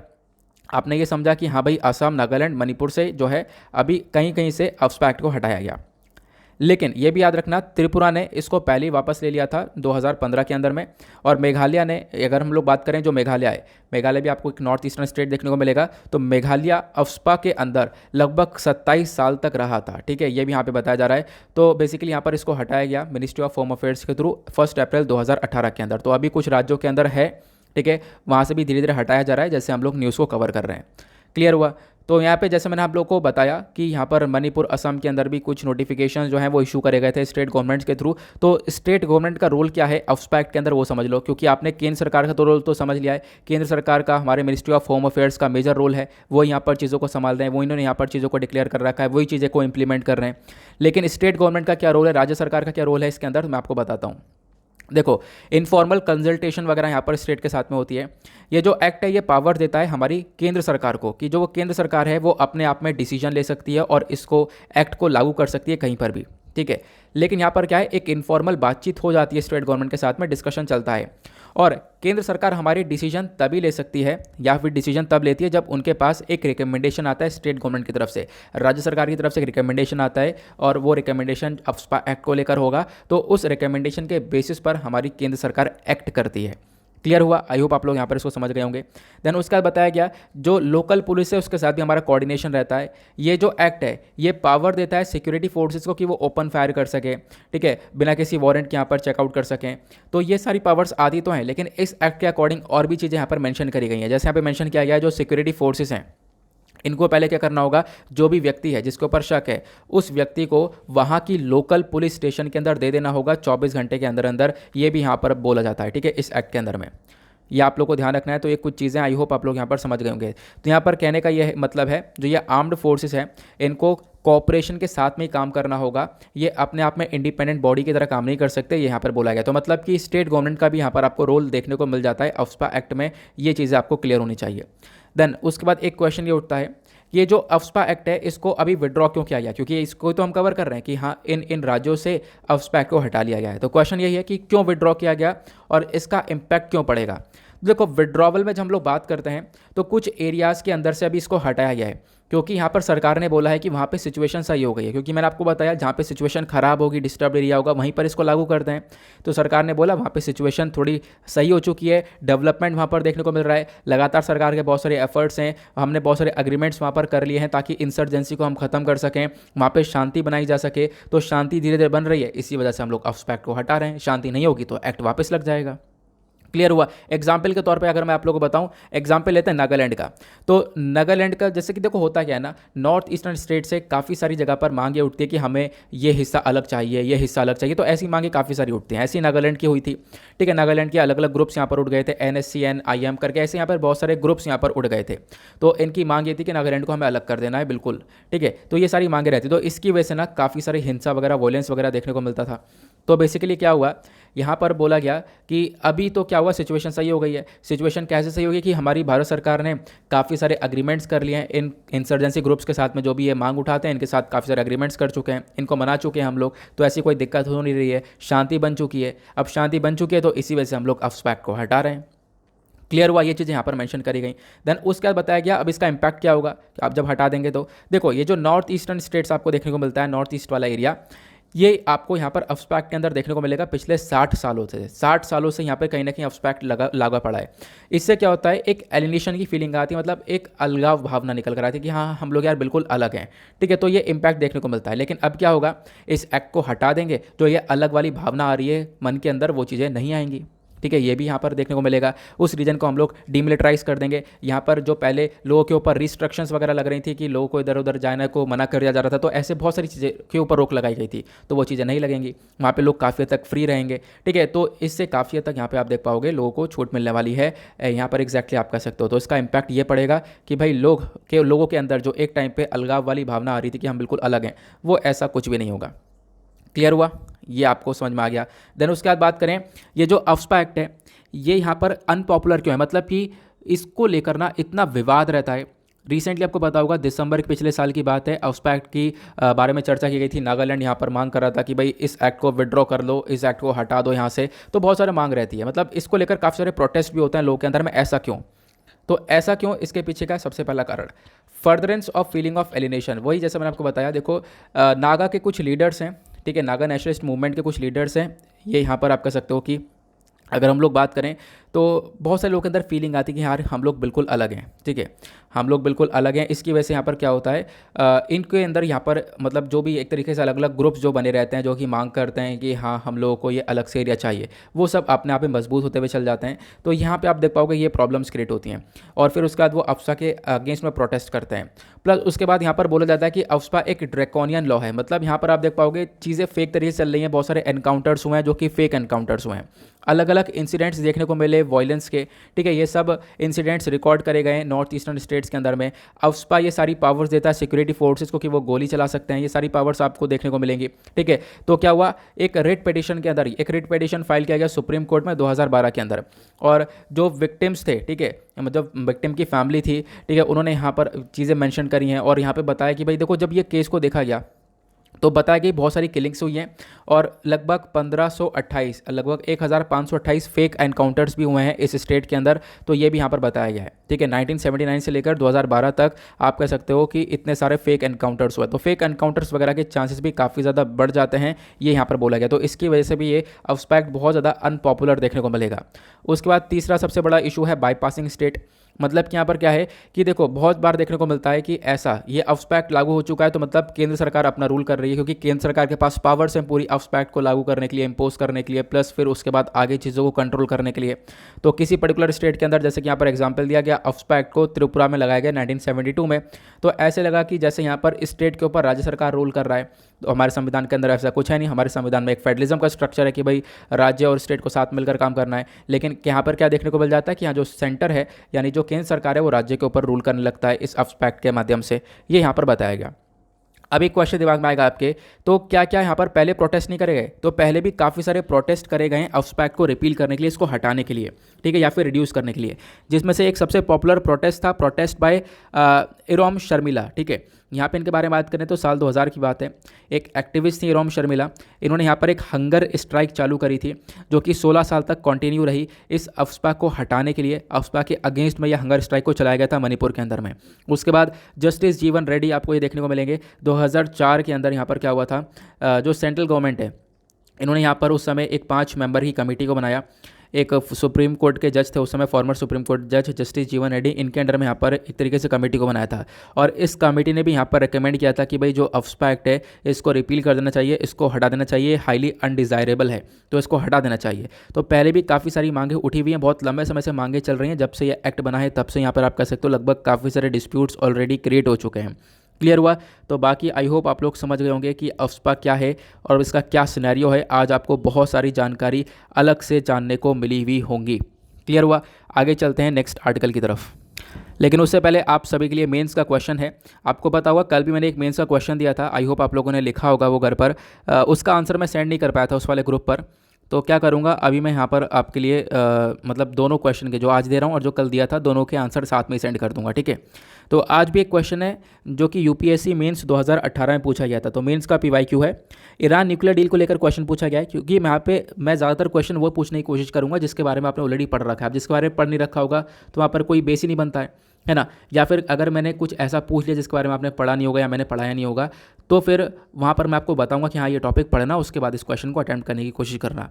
अभी तो आपने ईरान न्यूक्लियर डील के बारे में काफ़ी बार पढ़ा है, मेरे हिसाब से आपने 100 बार पढ़ा है, काफ़ी बार हम लोगों ने इसको कवर कर रखा है। तो ईरान न्यूक्लियर डील के बारे में यहाँ पर क्वेश्चन पूछा जा गया है, in what ways would the ongoing US Iran nuclear pact controversy affect the national interest of India, how should India respond to it situation. ये जो US Iran nuclear pact controversy चल रही है, ठीक है, इसको देखते हुए यहाँ पर इंडिया के नेशनल इंटरेस्ट के ऊपर क्या अफेक्ट पड़ेगा, इंडिया के ऊपर क्या यहाँ पर प्रभाव पड़ेगा, साथ साथ इंडिया को कैसे इस सिचुएशन को रिस्पॉन्ड करना चाहिए। ऐसे यहाँ पर इस क्वेश्चन को देखकर अपने पॉइंट ऑफ व्यूज़ आप लोग को नीचे कमेंट सेक्शन में लिखने हैं, कमेंट सेक्शन में लिख सकते हो, अदरवाइज अपने पास कॉपी पेंसिल में लेकर उसको अच्छे से लिख सकते हो। इसका जो आंसर है मैं आप लोगों को टेलीग्राम पे प्रोवाइड करवा दूंगा। टेलीग्राम चैनल का नाम है Deepak Yadav education, mains discussion के लिए वो अलग से चैनल है। ठीक है, तो आप लोग इसके बारे में ज़रूर ध्यान रख सकते हो। चलो आगे बढ़ते हैं। यहाँ पे आता है हमारा आज का एक और एडिटोरियल जो कि काफ़ी ज़्यादा इंपॉर्टेंट है। यहाँ पर रेमा मेनन ने यहाँ पर इस आर्टिकल को लिखा है और इंटरेस्टिंग है, इंपॉर्टेंट है और मतलब एक अवेयरनेस वाला आर्टिकल आपको ये देखने को मिलेगा। लेकिन उससे पहले एक चीज़ और मैं आपको बता दूँ, तो थंबनेल पर एक टॉपिक है वो भी मैं आपको कवर करवा देता हूँ। गेटवे टू हेल के बारे में आपने पढ़ा होगा, नरक का दरवाज़ा, ठीक है, जिसको लेकर आर्टिकल आए थे जनवरी के मंथ में।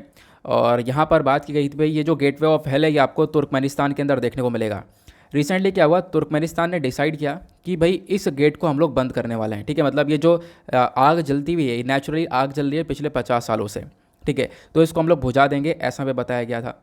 और यहाँ पर क्या है ये क्रेटर, मैं आपको थोड़ा सा बताता हूँ, इसके बारे में इन्फॉर्मेशन देता हूँ। एक आप अपने सामने जो वीडियो चल रही है उसको देखो पहले, ठीक है। अब क्या हुआ था, मेरे पास बिल्कुल भी टाइम नहीं हो पा रहा था तो इसी वजह से मैंने यहाँ पर ये थंबनेल लगाया। आज से 2 महीने पहले इस आर्टिकल को कवर किया था, लेकिन जब मैं देख रहा था कि कौन कौन सी प्लेसेस चर्चा में है तो उस प्लेसेस के अंदर एक ये दरवाज़ा क्रेटर का नाम भी आता है, तो इसी वजह से मैंने सोचा चलो आज इसके ऊपर ही थंबनेल बना देते हैं। ठीक है, तो दरवाज़ा क्रेटर यहाँ पर इसको बोला जाता है। दरवाज़ा क्रेटर के साथ साथ यहाँ पर आप कह सकते हो कि इसको गेटवे ऑफ हेल के नाम से भी जानते हैं, सॉरी दरवाज़ा गैस क्रेटर के नाम से जानते हैं और गेटवे टू हेल के नाम से जानते हैं। ये आपको तुर्कमेनिस्तान के अंदर देखने को मिलता है, तो आप लोग को ध्यान रखना है। तुर्कमेनिस्तान में इसकी एग्जैक्टली लोकेशन आपको कहाँ पर देखने को मिलेगी, तो यहाँ पर ये तुर्कमेनिस्तान का मैप हुआ, यहाँ पर आपको ये दरवाज़ा गैस क्रेटर देखने को मिल जाता है, जो कि इस प्रकार से गड्ढा है जिसके अंदर नेचुरली यहाँ पर आग जल रही है। पिछले 50 सालों से ये आग बुझी नहीं अभी तक, ठीक है। तो इसको हम लोग देखने वाले हैं। ये जो आपने सामने वीडियो देखिए, ये जो सामने वीडियो दिख रहा है, ये यहाँ पर आपको दरवाज़ा गैस क्रेटर का ही देखने को मिल रहा है। ये तुर्कमेनिस्तान के अंदर जगह है। यहाँ पे अगर हम लोग बात करें तो एक सबसे बड़ा एक नेचुरल गैस का ये भंडार पाया जा रहा है, मतलब गड्ढा हुआ हुआ है जिसके अंदर बहुत सारी नेचुरल गैसेस हैं, ठीक है। ये मिक्सचर है मीथेन का, कार्बन डाइऑक्साइड का, नाइट्रोजन, हाइड्रोजन, सल्फाइड, हीलियम इसके अंदर आपको देखने को मिलती है, ठीक है। और तुर्कमेनिस्तान बेसिकली एक मेजर सेंटर पड़ जाता है किसका, मीथेन लीकेजेस का। यहाँ पर आपको मीथेन काफ़ी सारा देखने को मिल जाता है इसके अंदर, ठीक है। फिर उसके बाद तो बताया जाता है कि भाई यहाँ पर सबसे मेजर चीज़ जो देखने को मिलती है कि तुर्कमेनिस्तान के अंदर आपको देखने को मिलेगा बहुत सारा मीथेन, ठीक है। मीथेन यहाँ पर एक प्राइमरी कंट्रीब्यूटर है इस पूरे के पूरे ग्राउंड लेवल ओजोन के लिए, आपको ध्यान रखना है। तो मीथेन एक हाजर्डस एयर पोल्यूशन भी है। यहाँ पर आप देख पाओगे इस प्रकार से गड्ढा बना हुआ है जिसके अंदर ये आग जल रही है बहुत लंबे समय से, जैसा आप लोग यहाँ पर इस वीडियो में देख पा रहे होंगे, ठीक है। ये गड्ढा बहुत लंबे समय से है और इसी को हम गेटवे ऑफ हेल के नाम से जानते हैं। ये एग्जैक्टली लोकेटेड है कराकुम डेजर्ट पर। कराकुम डेजर्ट जो कि आप लोग इसके आसपास वाला देख रहे होंगे, ठीक है। लगभग आप कह सकते हो कि 260 किलोमीटर्स दूर है ये तुर्कमेनिस्तान की कैपिटल अशगाबाद से। ये क्रेटर जो है जल रहा है लगभग पिछले 50 सालों से, ऐसी यहाँ पर इन्फॉर्मेशन है। और इस क्रेटर का ओरिजिन कैसे हुआ था, तो यहाँ पे बताया जाता है, यहाँ पर जो भी डिटेल्स आती हैं इस क्रेटर को लेकर, यहाँ पर इसके बारे में कोई डिटेलिंग इन्फॉर्मेशन नहीं है, मतलब एक्चुअली नहीं पता, बट फिर भी जो इन्फॉर्मेशन अवेलेबल है इसके अंदर बोला जाता है कि 1971 में इस क्रेटर को बनाया गया था। यहाँ पे क्या हो रहा था, उस समय सोवियत यूनियन हुआ करता था, ठीक है, यूएसएसआर हुआ करता था। तो इस समय ड्रिलिंग चल रही थी, वहाँ पे गड्ढा की खुदाई चल रही थी, तो ड्रिलिंग कुछ तेज़ी से चली जिसकी वजह से यहाँ पर ये गड्ढा धंस गया अंदर एकदम से और ये गड्ढा बन गया। फिर उसके बाद यहाँ पे बोला जा रहा था कि भाई मीथेन निकल रहा है, इसमें से मीथेन लीकेज हो रहा है, मीथेन निकलता हुआ नजर आ रहा है, क्योंकि मैंने आपको बताया कि भाई मीथेन लीकेज के लिए तुर्कमेनिस्तान बहुत लंबे समय से जाना जाता है।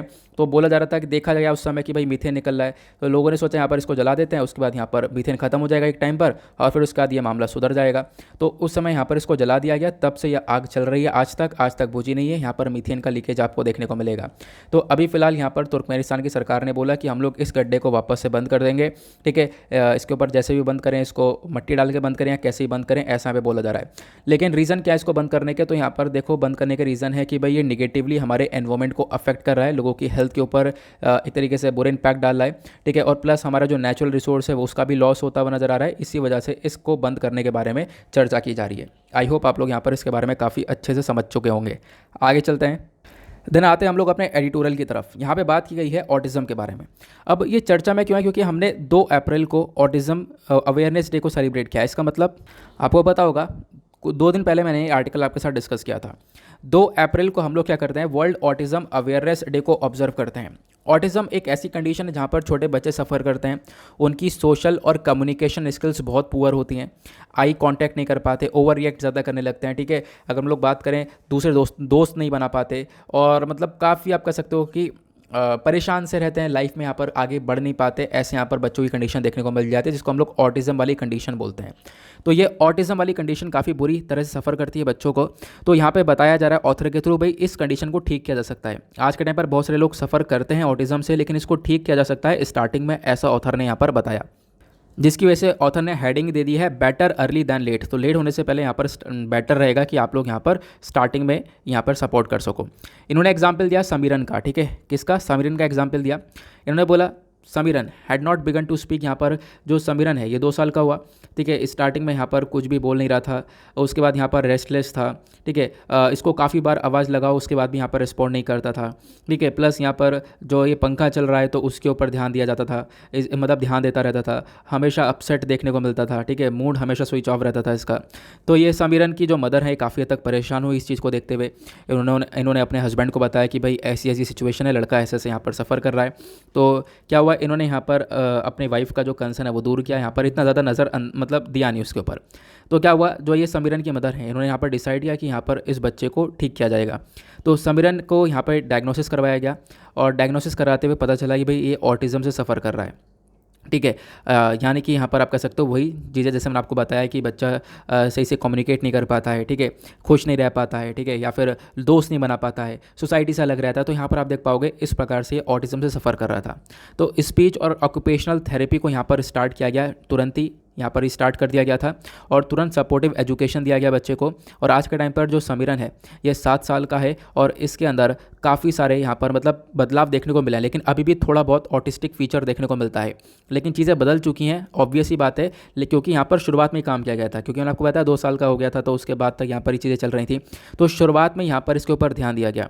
तो मतलब ये बोला गया कि भाई स्टार्टिंग में अगर ध्यान दिया जाए तो डेफिनेटली यहाँ पर प्रोग्रेस किया जा सकता है, जैसे इस बच्चे ने प्रोग्रेस किया है। तो इसी वजह से बोला गया अर्ली इंटरवेंशन यहाँ पर दिया गया था समीरन को। ठीक है, तो ये है यहाँ पर काम। अगर आप लोग अर्लियर में ये काम देख लोगे, बच्चे को इसको एक तरीके से टैकल करवा दोगे, तो इससे यहाँ पर क्या हो जाएगा, डेफिनेटली वो इन सारी चैलेंजेस से लड़ पाएगा। अदरवाइज़ यहाँ पर ज़िंदगी भर इन चैलेंजेस से सफ़र करता रहेगा। क्लियर हुआ? तो ये अर्ली इंटरवेंशन क्या होता है यहाँ पर ये ऑथर ने बोला। देखो, अगर हम लोग बात करें तो यहाँ पर आइडेंटिफिकेशन करना कि भाई यहाँ पर क्या चीज़ है, फिर उसके बाद यहाँ पर एक थेरापेटिक यानी थेरेपी करवाना, उस वहाँ तक पहुँचना, ताकि हम लोग क्या कर सकें, इस कंडीशन को ठीक कर सकें। लेकिन बोला गया भाई अर्ली इंटरवेंशन के अंदर आपको ध्यान रखना होगा, बच्चा 0 से 3 साल के बीच में है तभी आपको अर्ली इंटरवेंशन करवाना है। ठीक है, देखो जो फिजिकल डिसेबिलिटी होती है ये तो बर्थ से देखने को मिल जाती है। इंटेलेक्चुअल डिसेबिलिटी होती है, यहाँ पर कुछ ब्रेन से रिलेटेड कोई प्रॉब्लम होती है तो वो टाइम के साथ साथ ठीक हो जाती है। बट ऑटिज़म जो होता है, ये ऑटिज़म जो डिसऑर्डर होता है ना, ये एक ऐसी कंडीशन है जो कि ब्रेन डेवलपमेंट से रिलेटेड है। ठीक है, ये यहाँ पर इंसान को बुरी तरह से इम्पैक्ट करती है, उसका यहाँ पर आप कह सकते हो पूरा का पूरा बिहेवियर यहाँ पर बदल देती है। तो ये काफ़ी सारी प्रॉब्लम्स क्रिएट करती है, बच्चा सोशल इंटरेक्ट नहीं कर पा रहा है, कम्युनिकेट नहीं कर पा रहा है, ये सारी प्रॉब्लम्स यहाँ पर निकल कर आती है, उसकी एक बिहेवियरल प्रॉब्लम बन जाती है ऑटिज्म के माध्यम से। तो ये चीज़ को टैकल करना बहुत ज़्यादा ज़रूरी है। और 0 से 3 साल इज़ द परफेक्ट एज, क्योंकि स्टार्टिंग में यहाँ पर एक सबसे बड़ा चेंज देखने को मिल सकता है, यहीं पर आप बच्चे के अंदर बदलाव कर सकते हो। तो ऐसा यहाँ पे बोला गया। तो इसके ऊपर ध्यान रखा जाए कि 0 से 3 ईयर्स के बीच में अगर हम लोग ये बदलाव कर दें तो ज़्यादा बेटर रहने वाला है। ठीक है, उसके साथ साथ बताया गया ऐसे बहुत सारे पेरेंट्स होते हैं जो चीज़ों को इग्नोर कर देते हैं। ठीक है, फिर वो बच्चा फिर आगे जाके सफ़र करता है। जैसे एग्जाम्पल दिया, मतलब कोई भी व्यक्ति है, मतलब शी का एग्जाम्पल दिया गया।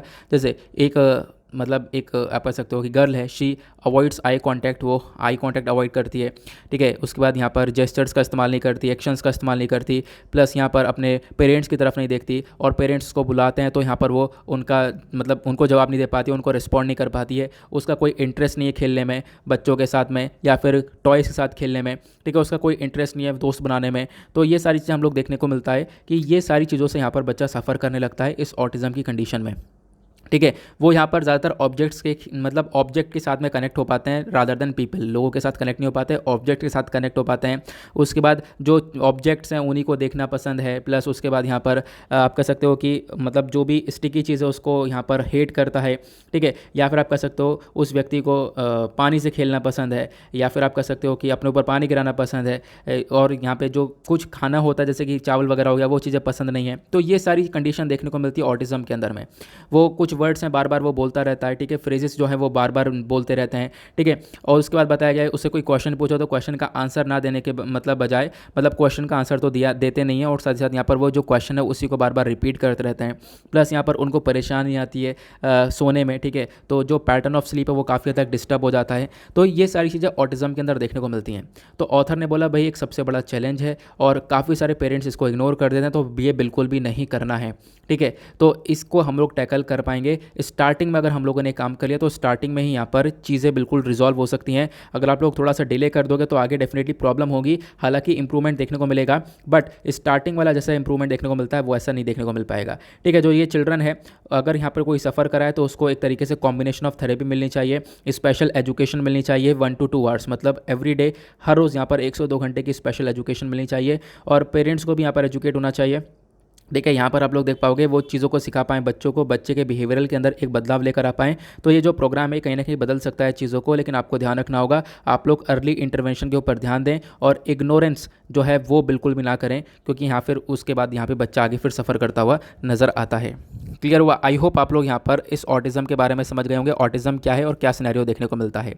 उसके बाद और क्या क्या हमारे पास आर्टिकल्स हैं, तो ये तो हमने एडिटोरियल्स अपने प्रॉपरली सारे कवर कर लिए हैं। उसके बाद आप देख पाओगे ये IPCC वाला हमने आर्टिकल ऑलरेडी कवर कर लिया था। फिर कोविड-19 वैक्सीनेशन को लेकर चर्चा की गई है। यहाँ पर आप देख पाओगे, अगर हम बात करें डायरेक्टली आते हैं पेज नंबर 13 के ऊपर, दुनियादारी में क्या चल रहा है। तो यहाँ पर आप देख पाओगे दुनियादारी में सबसे एक इंपॉर्टेंट इशू वो है यहाँ पर रशिया यूक्रेन का विवाद। अभी रशिया यूक्रेन के विवाद में आप देख पाओगे जो व्लादिमीर पुतिन है, ये यहाँ पर एक तरीके से आप कह सकते हो कहीं ना कहीं वॉर क्राइम ट्रायल फेस कर सकते हैं, ऐसा यहाँ पर जो बाइडेन ने बोला है। तो जो बाइडेन ने बोला है कि आज के टाइम पर व्लादिमीर पुतिन वॉर क्राइम कर रहे हैं। ठीक है, वॉर क्राइम क्या होता है मैं आप लोगों को बताऊंगा।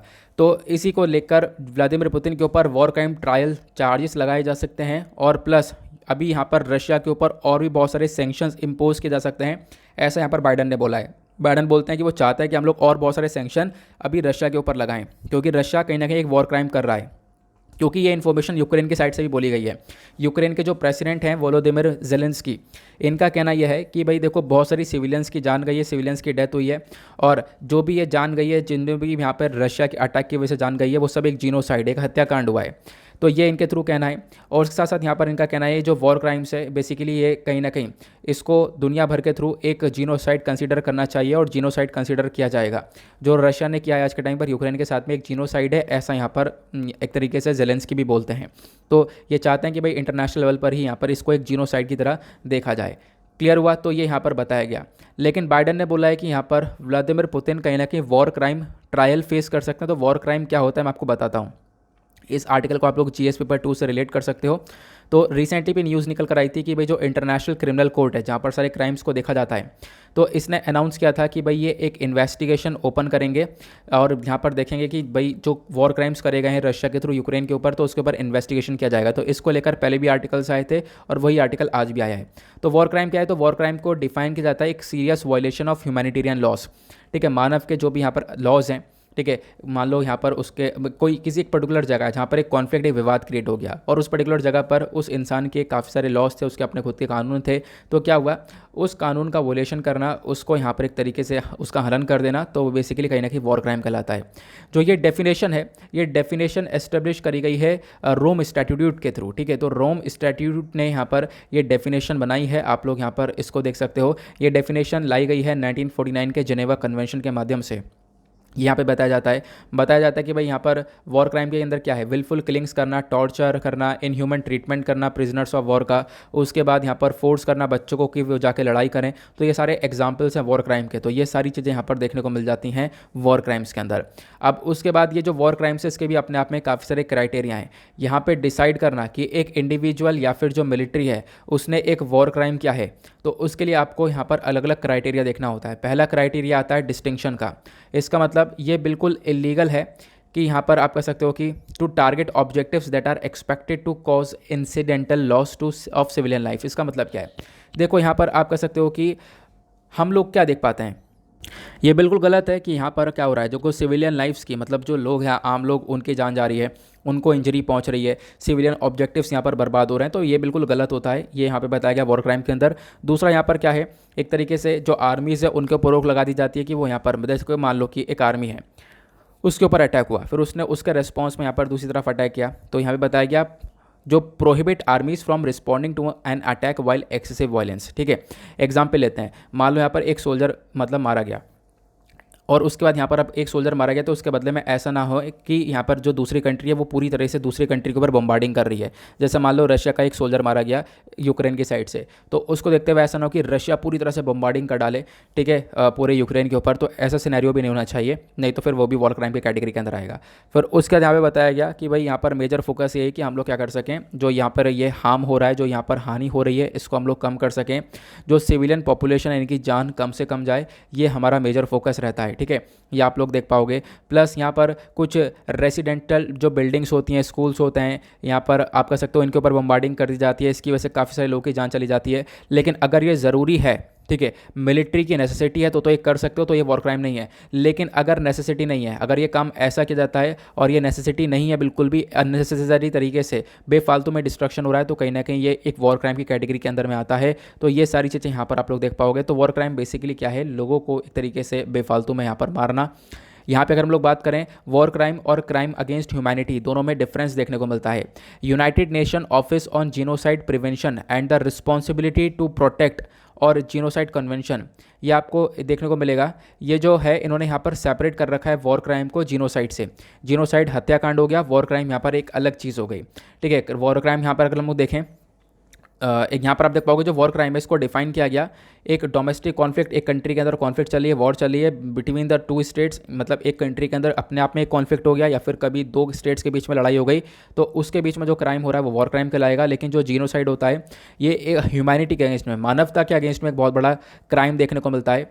ये यहाँ पर अक्सर देखने को मिलता है भाई शांत वाले समय में देखने को मिलेगा, जब एक बहुत बड़ा हत्याकांड कर दिया जाता है, काफ़ी सारे लोगों को मार दिया जाता है, आम लोगों को मार दिया जाता है, तो वो यहाँ पर जीनोसाइड कहलाता है, ठीक है। तो वॉर क्राइम जीनोसाइड में फ़र्क है, आप लोग ध्यान रखना। बाय द वे यहाँ पर सिंपल सी डेफिनेशन है वॉर क्राइम की, भाई यहाँ पर जो भी एक तरीके से ह्यूमैनिटेरियन वॉल्यूशन हो रहा है एक कॉन्फ्लिक्ट के दौरान, वो यहाँ पर वॉर क्राइम कहलाता है।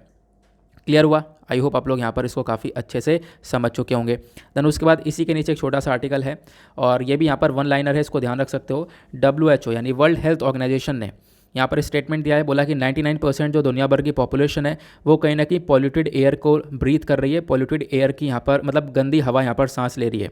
तो यहाँ पे बताया गया, अगर हम लोग बात करें, एक फ्रेश डेटा निकल कर आता है यूनाइटेड नेशन हेल्थ एजेंसी की साइड से, इन्होंने बताया कि भाई दुनिया भर के अंदर हर एक कोने के अंदर यहाँ पर एयर पोल्यूशन आपको देखने को मिलेगा। जो प्रॉब्लम है वो और ज़्यादा खतरनाक हो चुकी है, जो गरीब कंट्रीज़ है उनके अंदर और ज़्यादा प्रॉब्लम फेस करने को मिलती है। तो दुनिया में हर एक कोने के अंदर ये गंदी हवा आपको देखने को मिलेगी, एयर पोल्यूशन देखने को मिलेगा, जिसको इनहेल कर रहे हैं लोग और इसकी वजह से सफ़र कर रहे हैं लोग, ठीक है। स्टडी ने यहाँ पर 6000 शहर को कवर किया है, प्लस और भी बहुत सारे सेटलमेंट्स हैं जिनको कवर किया है। भाई जगह जगह तक एयर पोल्यूशन पहुँच चुका है। तो 99% जो दुनिया भर का पॉपुलेशन है वो यहाँ पर आप कह सकते, मतलब कि दुनिया भर की जो यहाँ पर पॉपुलेशन है, जनसंख्या है 99%, वो कहीं ना कहीं एयर पोल्यूशन से सफ़र कर रही है, वो गंदी हवा को एक तरीके से इनहेल करती हुई नज़र आ रही है। ऐसा यहाँ पर WHO का स्टेटमेंट आया। आई होप आप लोग यहाँ पर इसको भी अच्छे से समझ चुके होंगे। तो यहाँ पर ये एक छोटी सी इन्फॉर्मेशन थी। चलो ये यहाँ पर होते हैं हमारे सारे आर्टिकल्स फिर समाप्त, और कुछ भी यहाँ पर खास इंपॉर्टेंट नहीं है। अब फटाफट हम लोग अपने क्वेश्चन को देखते हैं, जो कि स्टार्टिंग में प्रीलिम्स के बेसिस पर आपसे एक क्वेश्चन पूछा गया था। उसका आंसर क्या है मैं आप लोग को बता देता हूँ। एक सेकंड रुक जाओ, यहाँ पर थोड़ा सा ये लोड हो रहा है। यहाँ पर अगर हम लोग बात करें तो UPSC 2019 के अंदर एक क्वेश्चन पूछा गया था, Cas9 प्रोटीन जो कि अक्सर न्यूज़ में देखने को मिलता है वो क्या है। तो यहाँ पर एक मॉलिकुलर सीजर है जिसका हम लोग इस्तेमाल करते हैं जीन एडिटिंग के अंदर में। तो करेक्ट आंसर इसका ऑप्शन ए ही है कि बिल्कुल इसका जीन एडिटिंग के अंदर ही इस्तेमाल होता है। तो CRISPR-Cas9 एक यूनिक टेक्नोलॉजी है जिसको हम लोग जीन को एडिट करने के लिए, मतलब DNA के अंदर एडिट करने के लिए, कुछ रिमूव करने के लिए, ऐड करने के लिए, ऑल्टर करने के लिए इस्तेमाल करते हैं, ठीक है। तो ये होता है हमारा क्या, एक तरीके से जीन एडिटिंग। और जीन एडिटिंग के बारे में पढ़ना है तो मॉर्निंग के करंट अफेयर के वीडियो मैंने आप लोग को पढ़ा रखा है, आप लोग प्लीज़ जाकर उसको एक बार देख सकते हो। वीडियो के लास्ट में चले जाना, वहाँ पर जीन एडिटिंग के बारे में काफ़ी सारी डिटेलिंग्स मैंने आपको प्रोवाइड करवाई हैं। तो गाइज़ यहाँ पर इतना ही था लेक्चर हमारा, इसी के साथ करेंगे हम लोग लेक्चर को समाप्त। काफ़ी सारी बातें हम लोगों ने जान लिया, आई होप आपको काफ़ी कुछ क्लियर हुआ है। इसी के साथ मिलते हैं आप लोगों से नेक्स्ट वीडियो में। आज के लिए bye bye, have a nice day, thank you and जय हिंद।